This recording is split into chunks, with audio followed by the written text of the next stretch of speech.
ਕਵਿਤਾ ਪੌਣਾ ਸਤਲੁਜ ਕੋਲ ਦੀਆਂ ਅਗਲਾ ਭਾਗ। ਚੰਨ ਚੜ੍ਹਿਆ ਉਦਾਸ ਜਿਹਾ, ਕੂੰਜਾਂ ਵਿਲਕਦੀਆਂ, ਮਨ ਹੋਇਆ ਪਿਆਸ ਜਿਹਾ। ਚੁੱਪ ਕਾਲੀਆਂ ਰਾਤਾਂ ਨੂੰ ਸੁਣ ਕੇ ਸੌਂ ਜਾਣਾ, ਤੇਰੇ ਚੰਨ ਦੀਆਂ ਬਾਤਾਂ ਨੂੰ। ਦੋ ਕਿਣ-ਮਿਣ ਕਣੀਆਂ ਵੇ, ਸ਼ੀਸ਼ਾ ਕੀ ਤਿੜਕ ਗਿਆ, ਸਾਡੀ ਜਿੰਦ ਤੇ ਬਣੀਆਂ ਵੇ।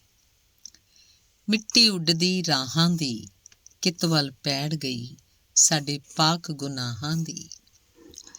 ਦਿਲ ਤੰਗ ਆ ਪਿਆਰ ਦੀਆਂ, ਰੂਹ ਦਿਆਂ ਪੱਤਣਾਂ ਤੇ, ਗੱਲਾਂ ਪਰਲੇ ਪਾਰ ਦੀਆਂ। ਪੂਰਾ ਵਗਦਾ ਉਮੀਦਾਂ ਦਾ, ਪੁੱਛ ਲੈ ਜੰਗਲਾਂ ਤੋਂ, ਸਾਡਾ ਹਾਲ ਮੁਰੀਦਾਂ ਦਾ। ਡਾਰਾਂ ਉੱਡੀਆਂ ਤਾਰਾਂ ਤੋਂ, ਬਿਰਖਾਂ ਦੀ ਜੂਨ ਭਲੀ, ਤੇਰੇ ਖਿਦਮਤਗਾਰਾਂ ਤੋਂ। ਸਰ ਪਾਣੀ ਹੌਲ ਪਿਆ, ਵੇਲੇ ਅੰਮ੍ਰਿਤ ਦੇ, ਕੂੰਜਾਂ ਨੂੰ ਹੌਲ ਪਿਆ। ਧੰਨਵਾਦ।